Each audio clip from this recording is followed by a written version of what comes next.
Hey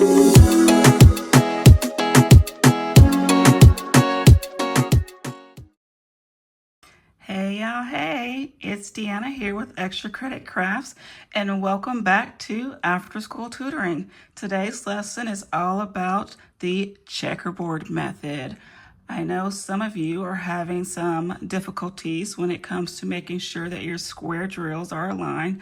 So today I'm going to teach you how to use the checkerboard method, and we're going to talk a little bit about why it works. So if you've ever felt overwhelmed because your square drills are not in a line or they're causing that wave on your canvas, you are in the right place.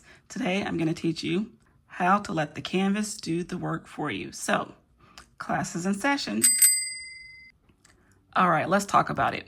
Why do we checkerboard? Well, when you're placing your drills one after the other, any tiny error in the first drill is magnified by the time you place the second, third, or fourth drill. Pretty soon, your lines are leaning. So by placing every other drill, you create a structural cage.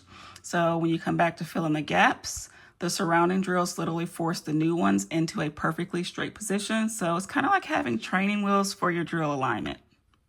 When it comes to the checkerboard method, I want you to think about math. In math, we have odd numbers and even numbers. When we first place the drills, we're going to place our odd numbers. So we'll place the drill in the first space, skip. We'll place the drill in the third space, skip. We'll place a drill in the fifth place. So we're placing in the odd spaces. Then we'll go back and fill in those gaps with our even numbers. So we'll go back and one is already filled. So we'll place a drill in space 2, 4, 6, and so on. We're going to start by placing the odd drill. So decide where you want your space 1 to be. And you're going to place all the odd drills for that color. I'm going to do the E's. So I'm going to start every other one. So we'll do this one first. Okay, then we're going to go down one. And then right here, we want to make sure that there is an empty one between them all. So we put one right there.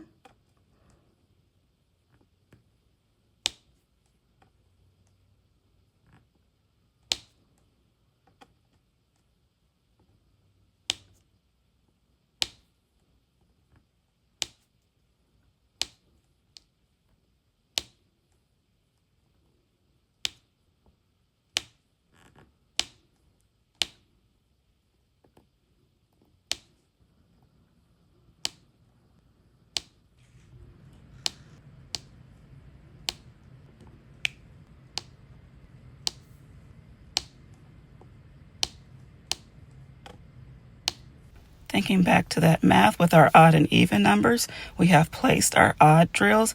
Now we're going to go back and fill in the gaps with the even drills. Don't worry if it looks slightly tilted for right now.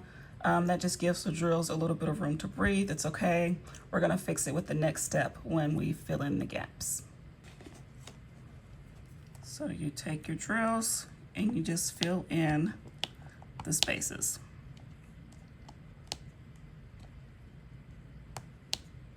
This is one of my favorite parts because it's like the drills snap into place. It is so satisfying. It reminds me of when you're tapping on your phone and you're sending a message and it kind of has like that haptic feedback. That's kind of how it feels when the drills snap into place. It's a little bit of feedback there.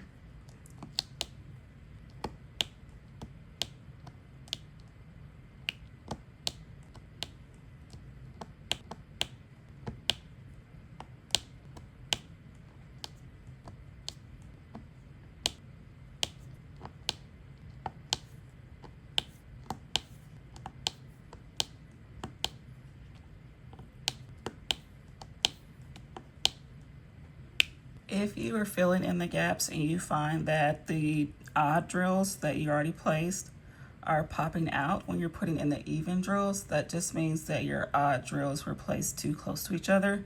So it's okay, take a deep breath. All you need to do is kind of wiggle it around a little bit and pop it back into place and it'll be fine. So if it pops out, that just means that your odds are too close together. The checkerboard method takes a little bit longer, but the results, as you can see, are fantastic. Your homework is to try the checkerboard method. Let me know in the comments if you heard that click while you're placing your evens. If this lesson helped you, make sure to give me a thumbs up. Class is dismissed. Bye-bye.